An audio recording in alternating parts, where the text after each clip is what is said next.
Salam aleyküm. Demək, bugünkü paltarlarımız Siemens'dir. Demək, bunda nə baş verib? Osman yaxına gəlir, zəhmət olmasa. Belə baraban fırlanır. Səs heç nə yoxdur. Amma müştərinin dediyinə görə, demək, bunda nə olub? Möhkəm bir səs gəlib. Sanki elə bir ki, barabanın içində nəsə bir daş düşüb, yəni nəsə belə möhkəm bir səs, əcaib bir səs gəlib. O səs də nədir?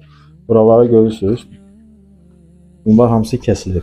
Demək, bunun kəsilmə nəticəsi nədir? Demək, burada 3 qulaq deyilən şey var, Mercedes deyirlər buna. Bunun biri çartlayır və möhkəm səs gəlir.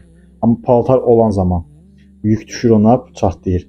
Və çartlayanda içindəki qazan başlayır əyilir və başlayır barabanı, bakır, beləncə sürtməyə. Və sürtə də bunları kəsir, bu barabanı kəsir. Yəni, sizdə də əgər görsəz ki, möhkəm səs gəlir, dərhal paltaryanı saxlayın. Yəni, sonradan başqa fəsadlar olmaması üçün, yəni sonra başlayır su buraxmağa, bunu kəsir. Hətta olub ki, mən rast gəlib ki, yəni bunu təmiz kəsir, abadok kimi belə qopur yerindən. Sonradan bu baş gələ təzədən dəyişiləsidir. İndi biz bunu bərpa eləyəcəyik, paykalayacaq. Bunda o qədər də belə kəsinti yoxdur. Bunu paykalayacaq, yapışdıracaq və 3 qulağı da tezələyəcək. İndi sökəndən sonra da tam indi sizə göstərəcəm. Hətta həm də bir şeyi də nəzərinizə çatdırmaq istəyirəm ki, bizim həm Pirallahıda yerimiz var və təzə ikinci yerimiz də var. O da Xalqlar Dostluğu metrosunun yanında.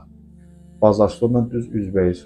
Yəni oralara yaxın Neftçilər, Qara Qarayev, Əhmədli, Günəşli, Həz Aslanov, yəni o zonalarda, yəni kiməsə nəsə bir paltaryan, ət çəkən, mikrovolnovka və başqa digər məişət avadanlıqlara kiməsə təmiri lazım olarsa bizdən əlaqə edə çürüyüb və çat verib. Ona görə də indi sizə göstərəcəm. Buna baxın. Buna baxın, necə kəsir. Hətta bəzi yerləri pramol görsənir, fotoğraf görsənir. Bunu, məsəl üçün, belə yıxsaq, sabahsı gün bütün su buraxacaq burada. Ona görə birinci bunu bərpa eləmək lazımdır. Sonra da 3 qulağı dəyişəcəyik, təzələyəcəyik. Və patçinik saniki də bir dəfəlik dəyişəcəyik. Və axırda sizə nəticəni göstərəcəyik.